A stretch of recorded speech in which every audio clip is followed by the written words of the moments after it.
My name is Leo, and I am 56 years old. I am standing in the middle of a grand ballroom, my face covered in wedding cake. Cream drips from my chin. Frosting sticks to my eyebrows. Hundreds of guests are laughing at me. My new son-in-law just shoved my face into his own wedding cake and called me a beggar. My daughter, my only child, stands beside him saying nothing. But in 5 minutes, everything will change. Have you ever been humiliated by the people you love most? Before I tell you what happened next, let me know where you are watching from in the comments below. Please hit that subscribe button and give this video a like. Because what unfolded in the next 5 minutes changed everything. Let me take you back to where it all began. I was born in 1969 in one of the roughest neighborhoods in Detroit, Michigan. My family lived in a cramped 2-bedroom apartment in a building where the elevators never worked, and the hallways always smelled like mildew. There were 5 of us sharing that tiny space. Me, my parents, and my 2 younger sisters. My father worked at an automobile factory. He left before dawn and came home after dark, his hands permanently stained with grease and his back bent from years of lifting heavy machinery. My mother was a seamstress who worked from our kitchen table. She would sew clothes for neighbors and local shops, her fingers moving so fast they seemed to blur. The money was never enough, but somehow she always made sure we had dinner on the table. When I was 14 years old, my father died in a factory accident. A piece of equipment malfunctioned and crushed him. Just like that, the man who had worked himself to the bone for our family was gone. There was no life insurance, no savings, no safety net. My mother fell apart, and I knew what I had to do. I dropped out of school the next week. I started working any job I could find. I bussed tables at a diner downtown. I washed cars at a lot near the freeway. I delivered newspapers before sunrise and stocked shelves at a grocery store after sunset. Every dollar I made went straight to my mother. I watched my friends go to high school dances and football games while I scrubbed dishes until my hands cracked and bled. But I never complained, because my father had taught me something before he died. He used to say, "Stay humble, son. Money comes and goes, but character stays." Those words became my religion. By the time I was 22 years old, I got my first real job. A small logistics company in Cleveland was looking for warehouse workers. I showed up in my only clean shirt and convinced the manager to give me a chance. He started me at minimum wage loading boxes onto trucks from 6 in the morning until 6 at night. I worked harder than anyone else in that warehouse. I learned everything I could about shipping routes, inventory management, and supply chain logistics. I asked questions constantly. I volunteered for extra shifts. I made myself indispensable. By 28, I was promoted to warehouse manager. By 32, I had saved enough money to start my own company. I bought 3 used trucks with a bank loan that kept me awake at night. Those first few years nearly killed me. I lost clients. I almost went bankrupt twice. I ate ramen noodles for dinner more times than I can count, but I refused to give up. Slowly, things turned around. I signed a contract with a regional supermarket chain, then another, then a national retailer. By the time I was 45, my company was worth $200 million. By 50, I sold 60% of it to a major corporation for $1.2 billion. I kept a seat on the board as a consultant with a salary of $2 million a year. I was a billionaire, but you would never know it by looking at me. I still drive a 2015 Toyota Camry. I buy my clothes at Walmart and Target. I live in the same 3-bedroom house in the Boston suburbs that I bought back in 1998. I do not own a yacht or a private jet. I do not wear designer watches or diamond rings. People ask me why. The answer is simple. I do not need expensive things to prove my worth. I remember what it felt like to have nothing. I remember my father working himself to death in that factory. I remember my mother crying at the kitchen table because she could not afford to buy us new shoes. Money did not change who I was inside, and I refused to let it change how I lived. In 1992, I met a woman named Dorothy at a small church in Boston. She was a nurse at a local hospital, kind and gentle with a smile that could light up a room. She had no idea I had money. She fell in love with me because I made her laugh, and because I listened to her when she talked about her patients. We got married in 1993. Our daughter Megan was born in 1995. Those were the happiest years of my life. Dorothy and I would cook dinner together every Sunday. Megan would help us set the table standing on her tiptoes to reach the plates. We did not have much, but we had each other. Then, in 2010, Dorothy was diagnosed with cancer. She fought for 8 months before she passed away. Megan was 15 years old. I held my wife's hand in that hospital room and promised her I would take care of our daughter. I promised I would keep her safe. After Dorothy died, something changed in Megan. She became distant. She started asking for expensive things, designer clothes, and fancy vacations. I gave her what I could, trying to fill the hole her mother had left behind. But I kept my wealth hidden. I wanted Megan to value hard work and humility, not money. Looking back, maybe that was my mistake. When Megan turned 28, she called me with exciting news. She had met someone and wanted to introduce him to me. She sounded happier than she had in years. I was thrilled. I prepared a simple dinner at home and waited to meet the man who had captured my daughter's heart. I had no idea what was coming. The doorbell rang at exactly 7 o'clock. I wiped my hands on a kitchen towel and walked to the front door with a smile on my face. My daughter was bringing home the man she loved. What father would not be excited? Megan walked in first, her eyes bright, and her cheeks flushed with happiness. Behind her stood a tall man in his early 30s, with slicked back hair and a confident smile. He was wearing a tailored suit that probably cost more than my entire wardrobe. His shoes were polished to a mirror shine. A gold watch glinted on his wrist. This was Brandon. He stepped into my living room and immediately looked around with an expression I recognized. It was the look of someone assessing property value. His eyes moved from the worn carpet to the outdated light fixtures to the family photos on the wall. His lip curled slightly. "This is where you grew up, Megan?" he asked. It is so modest. I felt something tighten in my chest, but I kept my smile in place. I extended my hand. "You must be Brandon. Megan has told me so much about you. Welcome to my home." Brandon shook my hand briefly, his grip weak and dismissive. "Thanks," he said, already looking past me toward the kitchen. "Something smells interesting." Megan jumped in quickly. Dad made his famous pot roast. It was Mom's recipe. Brandon raised an eyebrow. "No caterer, no wine pairing." I shook my head. "Just home cooking tonight." "That is okay." Brandon exchanged a glance with Megan that I could not quite read. "Sure," he said. Quaint. We sat down to dinner at my kitchen table, the same table where Dorothy and I had shared thousands of meals.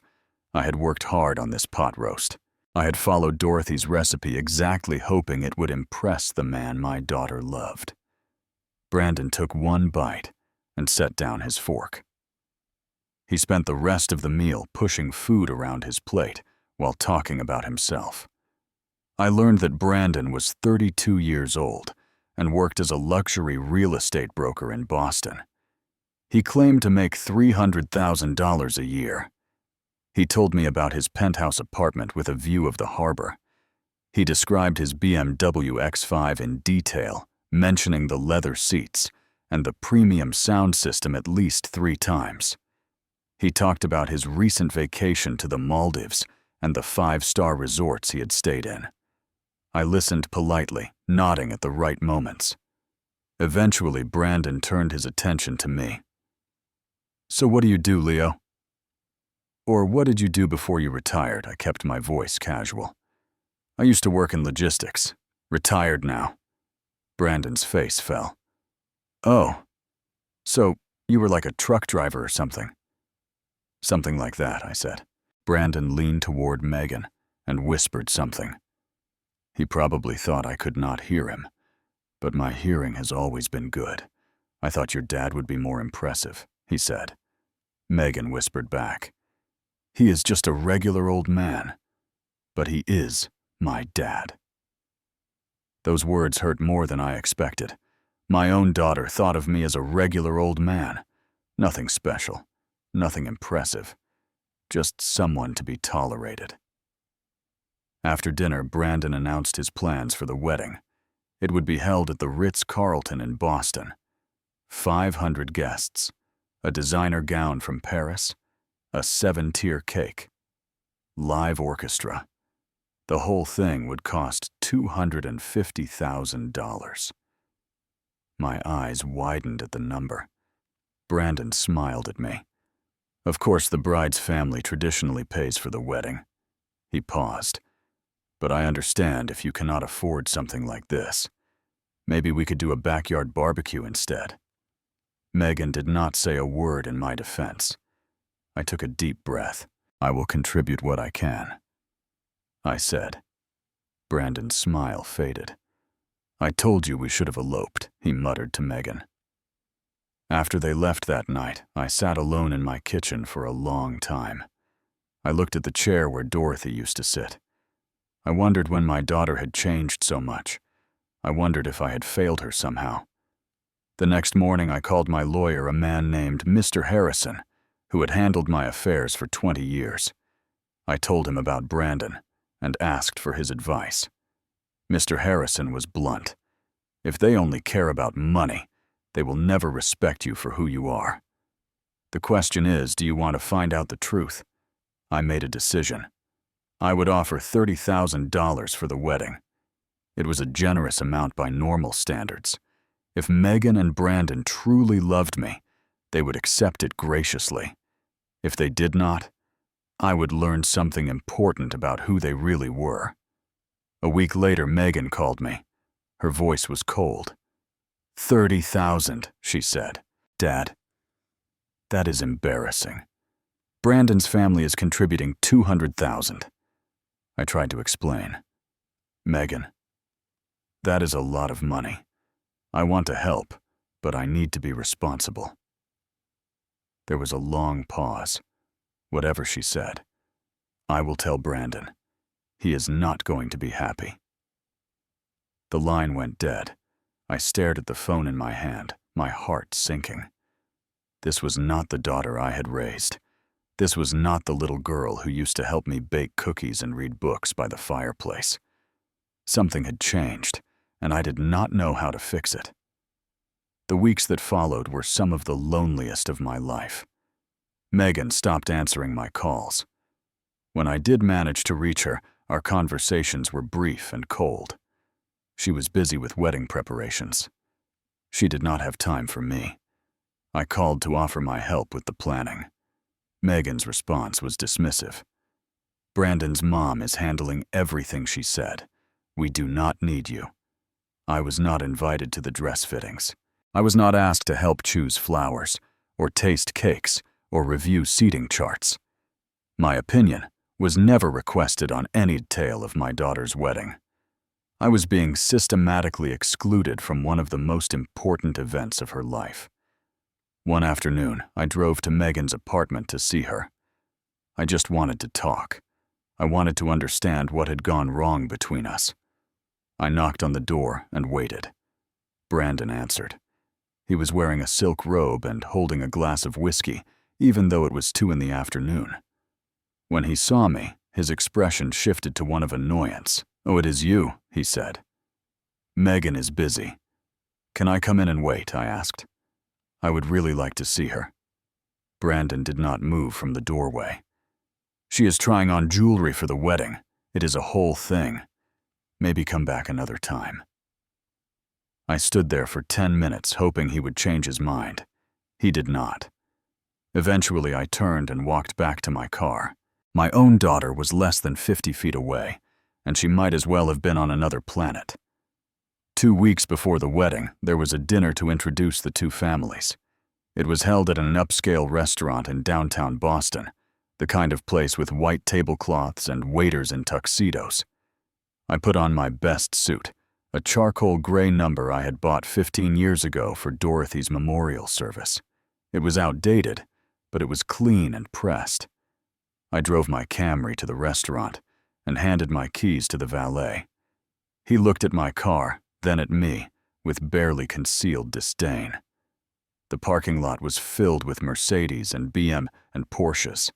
My Toyota stuck out like a sore thumb.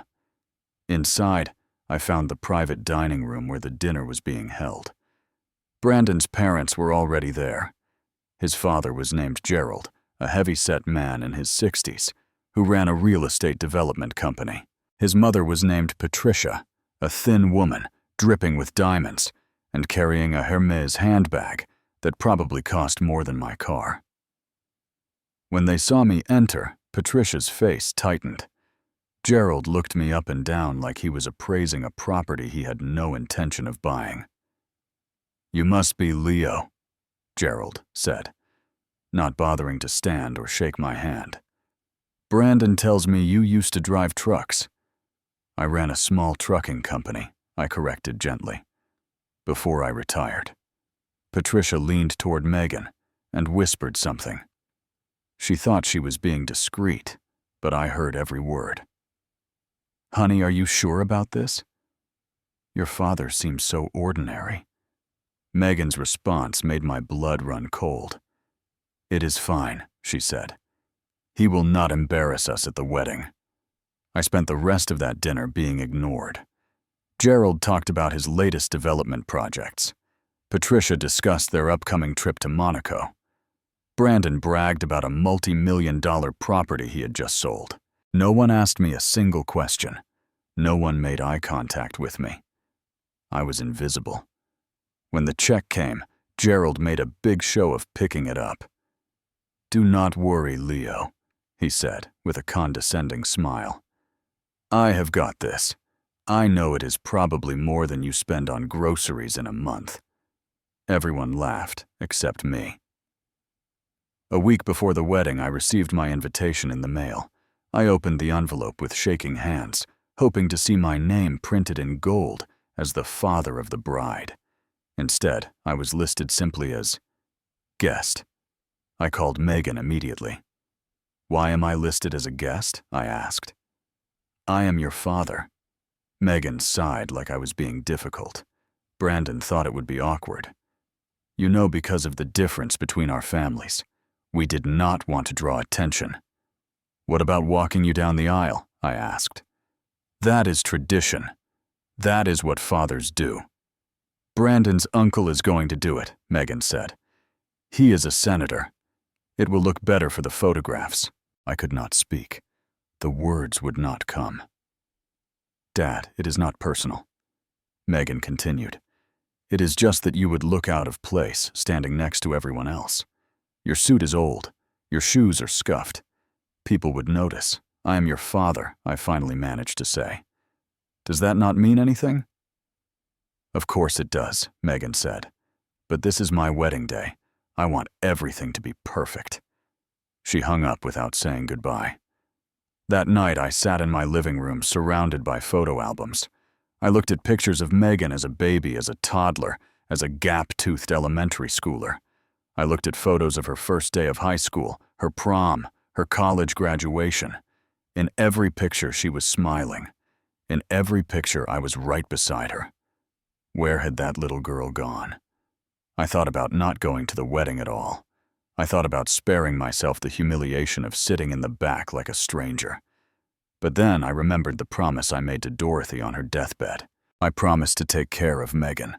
I promised to always be there for her. So I ironed my old suit. I polished my scuffed shoes. And I prepared myself to watch my daughter get married from the worst seat in the house.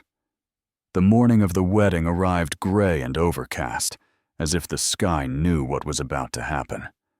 I woke early, showered, and put on my suit. I looked at myself in the mirror for a long time. I saw a 56-year-old man with gray hair and tired eyes. I saw someone who looked ordinary. I drove my Camry to the Ritz-Carlton and pulled into the valet line. Around me were Bentleys and Maseratis and limousines. The valets were rushing to open doors and greet important guests. When they got to my car, one of them actually stopped and stared. "Is this for the wedding, sir?" he asked, like he could not quite believe it. "Yes," I said. "My daughter is the bride." His eyebrows shot up, but he took my keys without another word.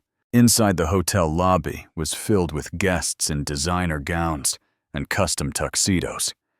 I recognized some faces from magazines and newspapers. There were politicians and businessmen and socialites. There were people who owned buildings and people who owned sports teams.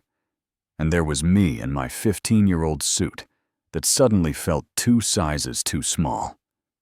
I approached the ballroom entrance and a security guard stepped in front of me. "Excuse me, sir," he said. "This is a private event. I am on the guest list," I said, pulling out my invitation. He examined it carefully like he was checking for a forgery. Finally, he stepped aside. "Table 12, he said. "All the way in the back." I made my way through the crowd, trying not to make eye contact with anyone. The ballroom was stunning. Crystal chandeliers hung from the ceiling. White roses and orchids decorated every surface. A live orchestra played classical music in the corner. It must have cost a fortune. Table 12 was exactly where I expected it to be, in the far corner of the room next to the doors that led to the kitchen. The servers kept walking past carrying trays and chatting loudly. It was the worst table in the entire venue. I sat down and waited. The other guests at my table trickled in slowly. They were an odd assortment. 2 of them were waiters who had been given seats during their break. 3 others were distant relatives of Brandon, who had clearly been exiled to the back, just like me. No one spoke to each other. From my seat, I could barely see the altar where the ceremony would take place. I had to crane my neck to catch glimpses between the other guests. The ceremony began at 3 o'clock. The orchestra shifted to the wedding march. Everyone stood and turned toward the entrance. And there she was, my daughter, my Megan. She looked beautiful in a white gown that flowed behind her like a waterfall. Her hair was pinned up with diamonds. Her makeup was flawless. She was radiant. But she was not on my arm.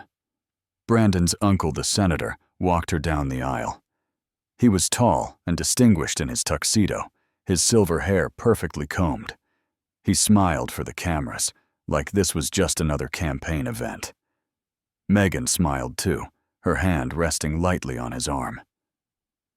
I watched from table 12, tears running down my cheeks. I remembered the day Megan was born. I remembered holding her for the first time, this tiny, perfect creature who had my eyes and Dorothy's smile. I remembered her first steps, her first words, the first time she called me Daddy. I had spent 30 years loving this girl, protecting her, sacrificing for her. And now I was sitting in the back of her wedding like I did not matter at all. The ceremony was over in 20 minutes. Brandon and Megan exchanged vows that sounded rehearsed. They kissed while the crowd applauded. They walked back down the aisle together, husband and wife. Megan did not look at me once. After the ceremony, I tried to approach her to offer my congratulations. I waited in the receiving line for 15 minutes, shuffling forward slowly. When I was almost at the front, Brandon spotted me. "The receiving line is for important guests," he said loudly. "You can congratulate her later." He gestured to a security guard, who gently but firmly guided me away. The cocktail hour passed in a blur. I stood by myself near a pillar, watching the other guests laugh and drink champagne. No one spoke to me. No one even acknowledged my existence. I might as well have been one of the waiters. Dinner was announced, and I returned to table 12. The food was exquisite. Filet mignon and lobster tail and truffle risotto. But I could not taste any of it. I kept looking at the head table where Megan sat with Brandon and his family. She was laughing at something Gerald said. Patricia was adjusting her veil. They looked like the perfect family. I was not part of it. A young waiter noticed me sitting alone pushing food around my plate. He stopped by my table and leaned down. "Sir, are you okay?" he asked. "You look sad." His name tag said Marcus. He could not have been more than 24 or 25. He had kind eyes. "I am just happy for my daughter," I said, forcing a smile.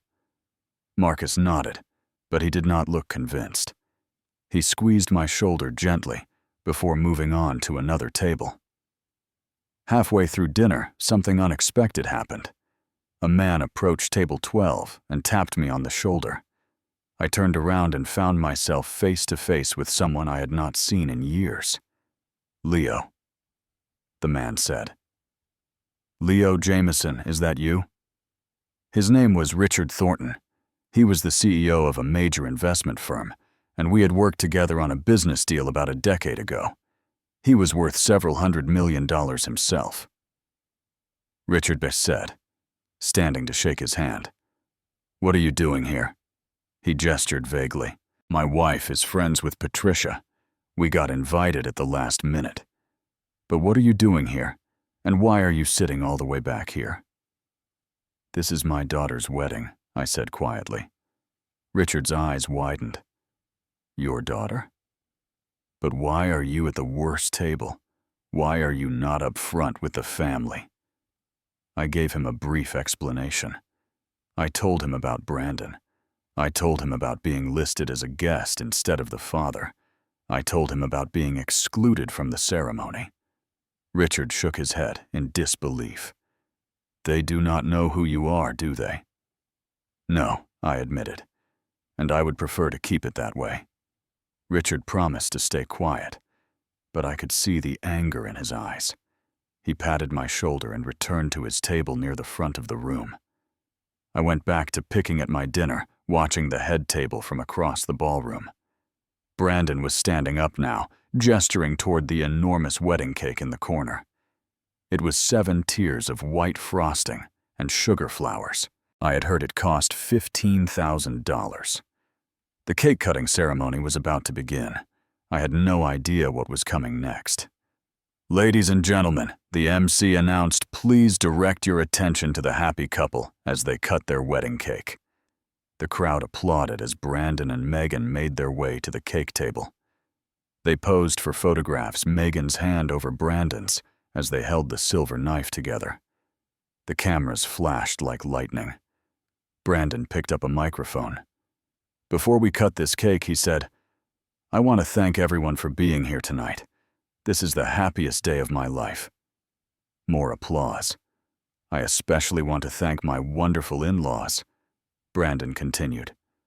"Well, just my father-in-law, I suppose, since my dear mother-in-law passed away some years ago." There was awkward laughter from the crowd.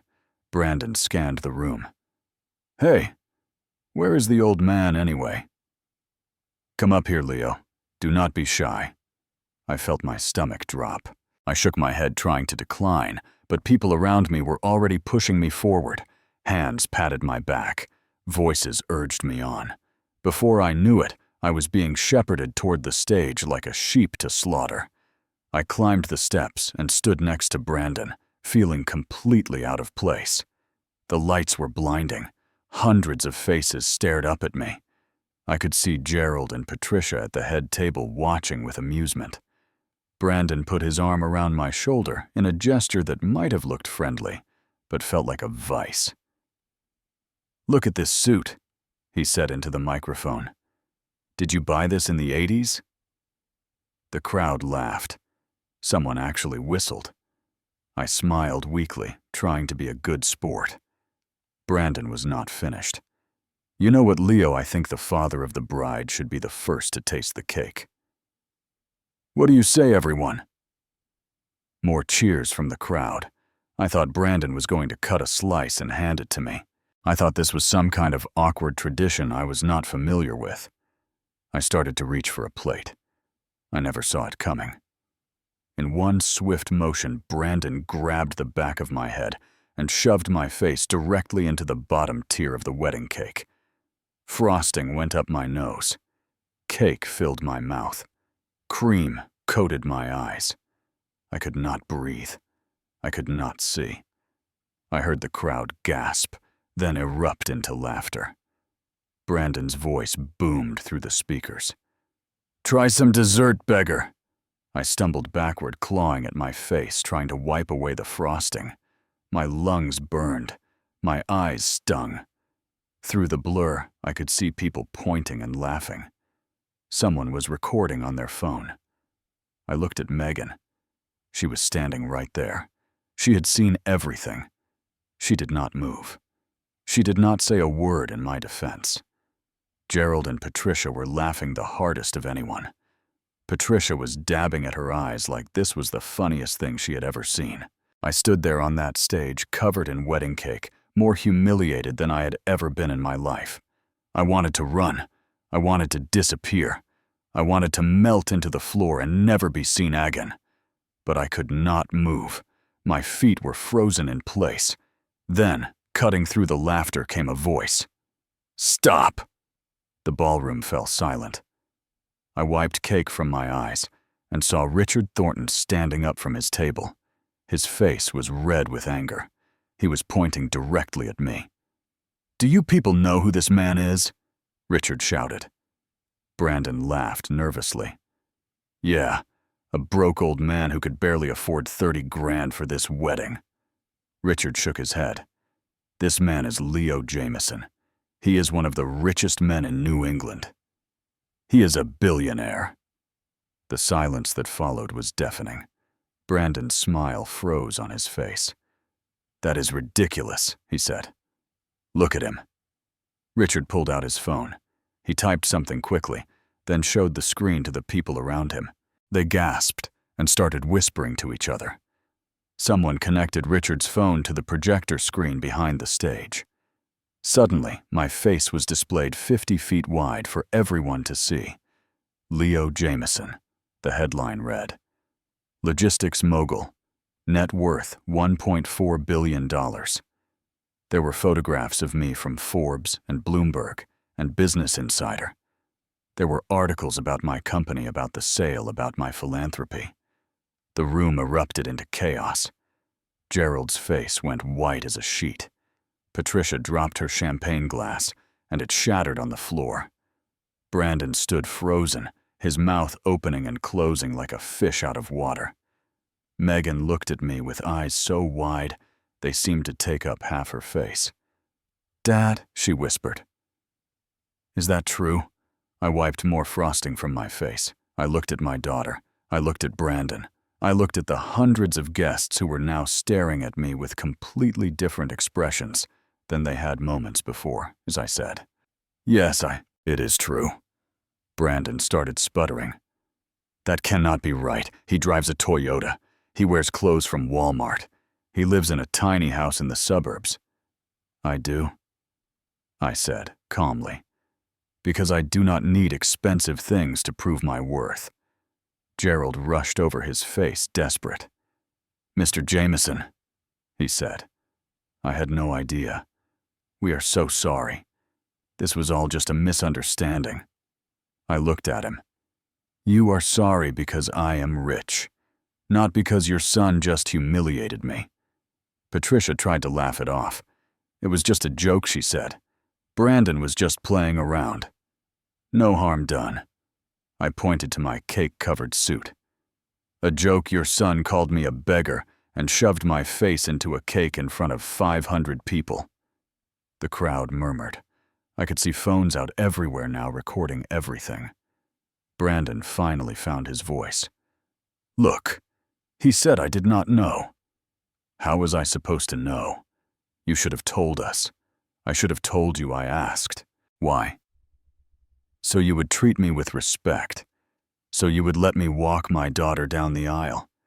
So you would give me a seat at the family table. Brandon had no answer. I looked at Megan. She was crying now, mascara running down her cheeks. I came here as your father, I said, my voice breaking.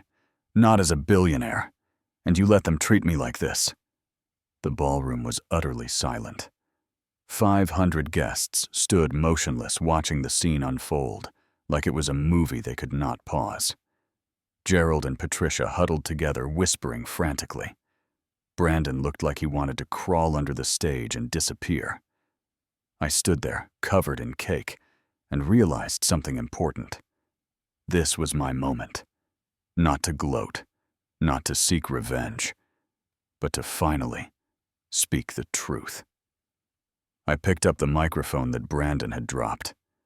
Ladies and gentlemen, I said, my voice echoing through the ballroom, I want to tell you a story. No one moved. I was born in 1969 in Detroit, I began. My family had nothing.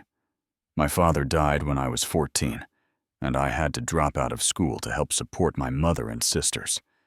I worked every job you can imagine. I loaded trucks. I washed dishes. I delivered newspapers in the rain. I paused, looking out at the sea of wealthy faces. By the time I was 32, I had scraped together enough money to start my own company. 3 used trucks and a dream. People told me I would fail. Banks refused to lend me money. Customers did not trust me. But I kept going. I worked 18-hour days for years. I built something from nothing. The crowd was completely still. I kept my wealth hidden because I wanted to know if people loved me for who I am. Not what I have. I continued. I wanted to know if my daughter's husband would respect me as a man, as a father, as a human being, not as a bank account. I looked directly at Brandon. Tonight, I got my answer. Brandon's face was ashen. He tried to speak, but no words came out. I turned to Megan, my daughter, the little girl I had raised, the child I had sacrificed everything for. I gave you everything, Megan, I said. Not money, but love. Time. Sacrifice. I stayed up with you when you were sick. I held you when your mother died. I worked myself to the bone so you could have opportunities I never had. And this is how you repay me. Megan was sobbing openly now. Dad, she said, I am so sorry. I did not know. I shook my head. You did not know I was rich, but you knew I was your father, and that should have been enough. I set down the microphone and turned to face Brandon directly. And you, young man, you will learn something important today. Money cannot buy class. It cannot buy respect. And it certainly cannot buy decency. Brandon's mask finally cracked. His face twisted with anger. This is not fair, he said. How was I supposed to know? You tricked us. I tricked you, I asked, by being humble. By not showing off, by testing whether you would treat a regular person with basic dignity. I stepped closer to him. I will not be giving 1 more cent to this family, I announced loudly enough for everyone to hear. Not now. Not ever. The crowd began to applaud. It started with just a few people, then grew until the ballroom was thundering with approval. Someone shouted, You tell them, Leo. Another voice called out, Ood for you. Gerald pushed his way through the crowd, desperation in his eyes. Mr. Jameson, please, let us talk about this. I am sure we can work something out. I ignored him. 2 distinguished-looking guests approached me. I recognized them as Mr. Wright and Mrs. Coleman, both major real estate investors I had read about in the financial papers. Mr. Jameson, Mr. Wright said, I had no idea you were connected to this family. I was about to invest $50 million in Gerald's latest development project.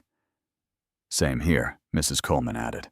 But after seeing how they treat family, I am out. Gerald's face crumpled. He grabbed Brandon by the arm and pulled him aside. Their whispered argument was heated, filled with accusations and blame. Brandon finally turned on Megan. "This is all your fault," he hissed loud enough for people nearby to hear. "You should have told me your dad was rich." I watched my daughter's face change. Something shifted in her eyes. For the first time, she was seeing Brandon clearly. Not the charming man who had swept her off her feet, but the shallow, greedy, cruel person he really was.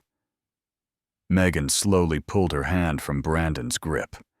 Brandon noticed her expression and tried to recover. "Baby, come on," he said, softening his voice. "I was just surprised. We can fix this. Just tell your dad to forgive us." Megan did not answer. Instead, she looked at me. Really looked at me. Like she was seeing me for the first time in years. She looked down at the diamond ring on her finger, the ring Brandon had given her, the ring that symbolized their future together. Slowly, carefully, she pulled it off. "What are you doing?" Brandon demanded. Megan placed the ring in his palm. "I made a mistake," she said. "But not anymore." Brandon's face went through a rapid series of emotions. Shock, disbelief, rage. "You cannot be serious," he said. "We just got married. An hour ago. I married someone I thought you were," Megan said. "Not who you really are." The crowd gasped. This was better than any soap opera. 500 people stood frozen, watching a marriage dissolve before it had even begun. Megan walked away from Brandon. She walked past Gerald and Patricia, who stood speechless. She walked through the crowd, which parted like the Red Sea. She stopped in front of me. "Dad," she said, her voice breaking. "I am so sorry. I was blind. I was selfish. I forgot what really matters." I looked at my daughter. Mascara streaked her cheeks. Her beautiful gown was rumpled. Her hair was falling out of its careful arrangement. She had never looked more like the little girl I remembered. I opened my arms. Megan fell into my embrace, sobbing against my cake-stained jacket. I held her tight, feeling the walls we had built between us crumble to nothing. "I have been waiting for you to come back to me," I whispered. Behind us, Brandon was shouting, "You will regret this, Megan. You will come crawling back. No one leaves me." I turned to face him one last time. "The only thing she will regret," I said, "is wasting time on you." I took Megan's hand and led her toward the exit. The crowd parted again. Some people nodded at me. Others reached out to touch my arm in solidarity. Richard Thornton caught my eye and gave me a small salute. "It was an honor to see you stand up for yourself, my friend," he said. Gerald made one last desperate attempt. "Mr. Jameson, please. We can discuss this. I have a project that would be perfect for your portfolio." I did not even slow down. The valets rushed to bring my car around. The same young man who had looked at my Camry with disdain earlier now opened the door for me like I was royalty. Megan climbed into the passenger seat. I got behind the wheel. And we drove away from the Ritz-Carlton, leaving behind a destroyed cake, a ruined wedding, and a man who would never understand what he had lost. The drive home was quiet. Megan stared out the window at the passing streetlights, her wedding gown crumpled around her like a deflated balloon. I kept my eyes on the road, still feeling cake drying in my hair. We did not speak for the first 15 minutes. There was too much to say, and no way to start.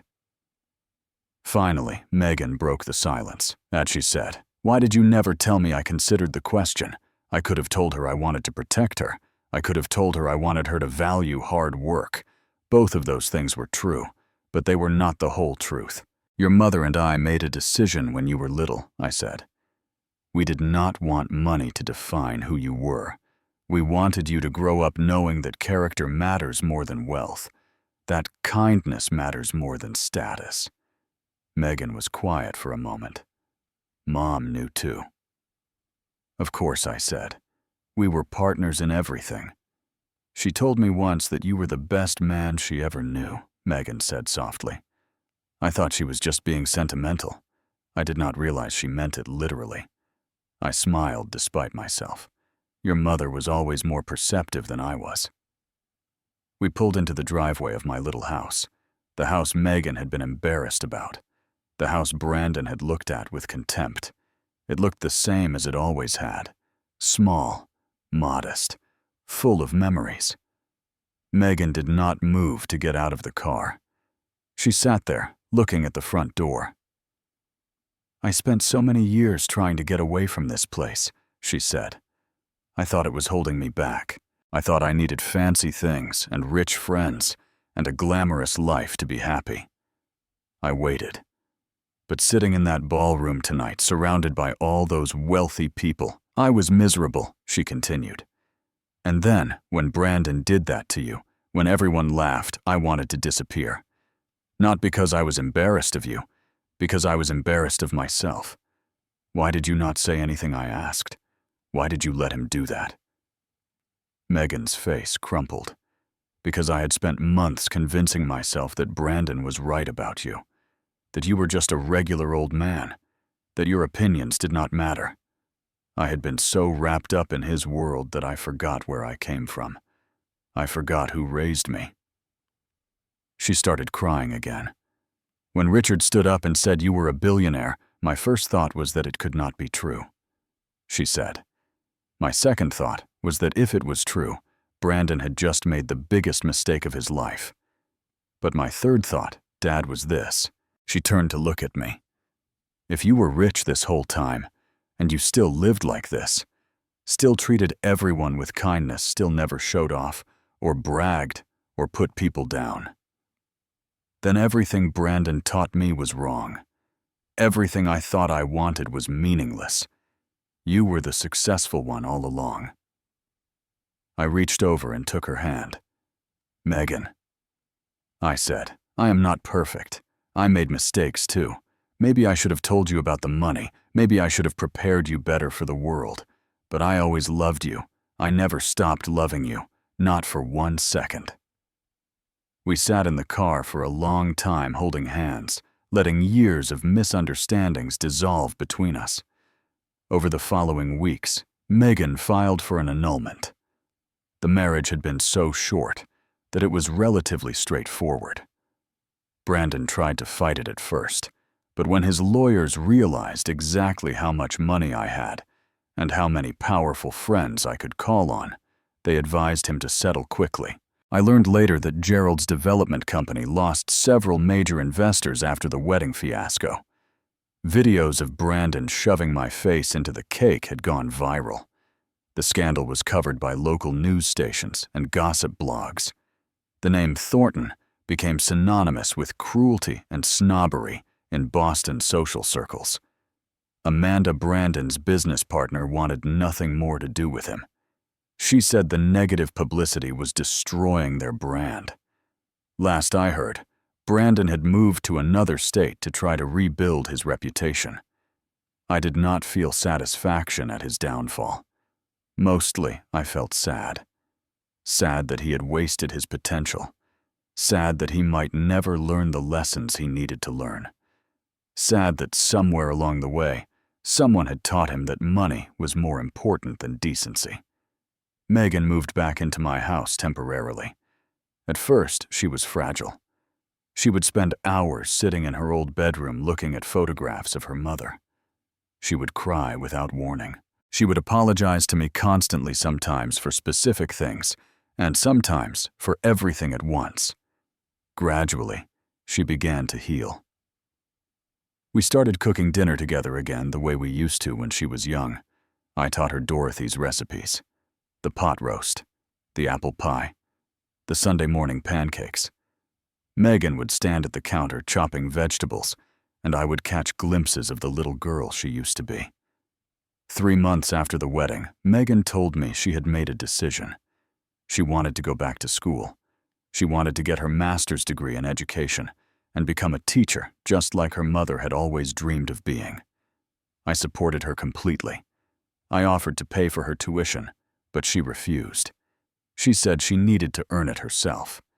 She took out student loans and got a part-time job at a non-profit organization. For the first time in years, she was proud of herself. I decided to put some of my money to good use.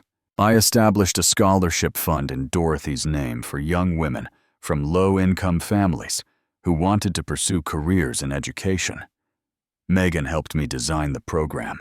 She read every application personally and interviewed the finalists herself. The first scholarship recipients started school the following fall. 12 young women who might never have had the chance to become teachers. 12 lives changed by the memory of the woman I had loved. Megan and I grew closer than we had been in years. We had dinner together every Sunday. We talked about everything and nothing. We laughed at old memories and made new ones. 6 months after the wedding, I threw a small party at my house to celebrate Megan finishing her first semester of graduate school.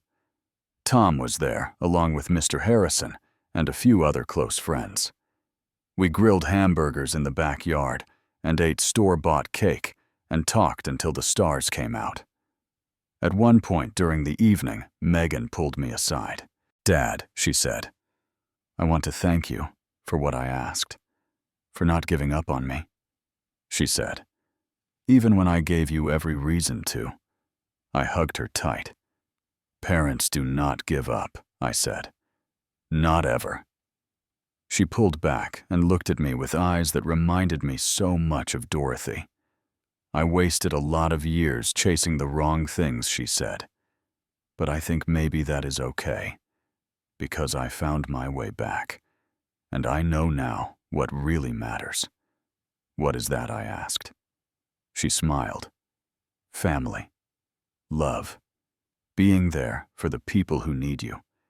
Everything you tried to teach me all along." I felt tears prick at my eyes. "Your mother would be so proud of you," I said. "I hope so," Megan said. "But I know you are, and that is enough." A year has passed since that disastrous wedding. The cake stains have long since washed out of my suit, though I admit I had to throw it away. Too many memories. Megan graduated from her master's program last spring with honors. She is now a third-grade teacher at an elementary school in the same neighborhood where I grew up in Detroit. She moved there to be closer to the scholarship recipients, to mentor them personally, to make sure they have every chance to succeed. I visit her whenever I can. We walk through the old neighborhood together, past the building where I lived as a child. Most of the buildings have been torn down and rebuilt. The streets are safer now. There are parks where there used to be empty lots. There is hope where there used to be despair. I still drive my Toyota Camry. I still wear clothes from Walmart. I still live in the same little house in the suburbs of Boston. People ask me why I do not upgrade, why I do not treat myself, why I do not enjoy my money. I tell them I do enjoy my money. I enjoy knowing it can change lives. I enjoy watching scholarship recipients graduate and become teachers and doctors and engineers. I enjoy seeing my daughter help children learn to read. That is worth more than any yacht or mansion. Last week, Megan and I drove to the cemetery where Dorothy is buried. We brought flowers, white roses her favorite. We stood at her gravestone and talked to her like she could hear us. Mom Megan said, "I became a teacher, just like you wanted, and I am working with Dad on the scholarship fund. We have helped over 50 women so far. I wish you could meet them." I put my arm around my daughter. "Dorothy would have loved this," I said. "All of it." Megan looked at me. "Do you think she knows?" Wherever she is, I considered the question. I am not a religious man. But I believe in something. I believe in love that transcends death. I believe in connections that cannot be broken. I think she knows, I said. I think she has always known. We stood there for a while longer watching the sun move across the sky. Then Megan said something that made my heart stop. "Dad," she said, "I have been thinking about what happened at the wedding, about what Brandon did to you." I tensed. We had not talked about Brandon in months. I used to be so angry at him. Megan continued. I wanted him to suffer. I wanted him to feel the same humiliation he made you feel. But lately I have started to feel something different. What is that? I asked. Pity, she said.